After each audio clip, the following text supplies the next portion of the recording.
Ops, teka lang. Naalala mo sabi ko sa'yo nung nakaraan na ang tunay na ebanghelyo ay ang kwento mo, kwento nila, kwento ko, kung paano kumilos ang Panginoon at paano natin siya nakatagpo para baguhin ang buhay natin. Tara, usap tayo. At sigurado akong hindi masasayang ang oras mo na makinig sa mga kwento namin, kwento ng iba, para na rin pakinggan namin ang kwento mo. Dahil ang tunay na layunin ng buhay natin ito ay paglingkuran ng Panginoon at ibahagi ang kabutihan niya sa lahat ng tao. Sabi ng mga ngaral, ang buhay ay walang kabuluhan kung hiwalay ka sa Panginoon. Naalala ko nung may ticket na ako po. May isang tumawag sa akin na hindi ko inaasahan. Isang tawag mula sa head ng isang DSWD kung saan ako galing 19 years ago. Sabi niya sa akin, "Kumusta ka na?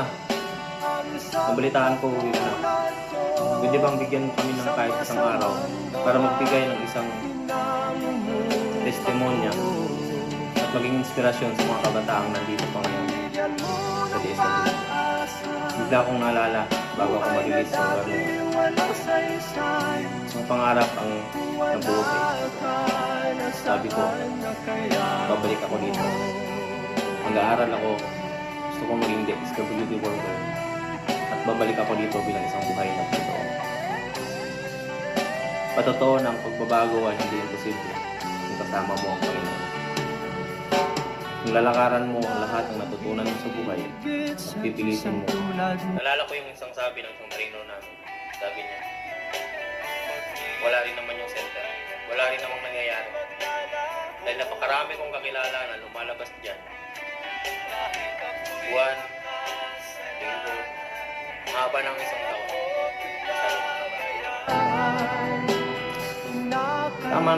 Tama nga naman. 98% sa mga nakakulong at nakakalaya kung bumabalik ulit sa kulungan. 2% lang ang nakakatagpo ng tunay na pagbabago at hindi na bumabalik. Bakit? Dahil sa totoong buhay, ang mundong ginagalawan mo ay isang pagsubok dahil mamalitin ka nila kung nanggaling ka sa loob. Ang liit na tingin nila sa'yo, kaya karamihan, nagbibilang lang sila ng ilang buwan, ilang taon, nasa loob. Kaya sa darating na bakasyon ko, samahan niyo kong uputin ang mga taong dapat na maabot ng magandang kwento. Ang tunay na layunin ng ibang hindi. Mga kwento ng pagbabago. May naka-schedule tayo sa dalawang DSWD Center. Sambuanga del Norte. Upang magbigay ng simpleng katotoo. Simpleng kwento ng pagbabago. Para maging inspirasyon ng mga kabataan. Na ang hamon ng buhay ay magsisimula lang paglabas nila sa lugar na yun.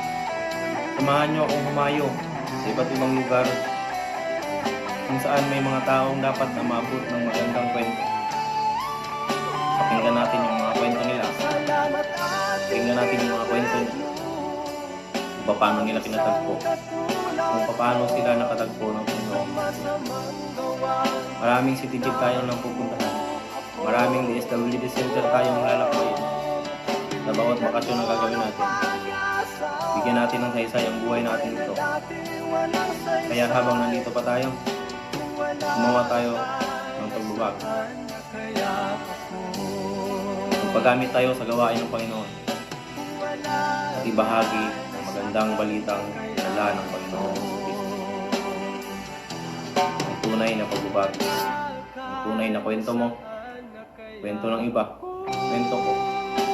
Napakarami pang kwentong maaabot natin sa bawat paghayo natin sa mga kulungan, DSWD Center, at sa mga makikilala natin sa lakbaying ito. Samahan nyo.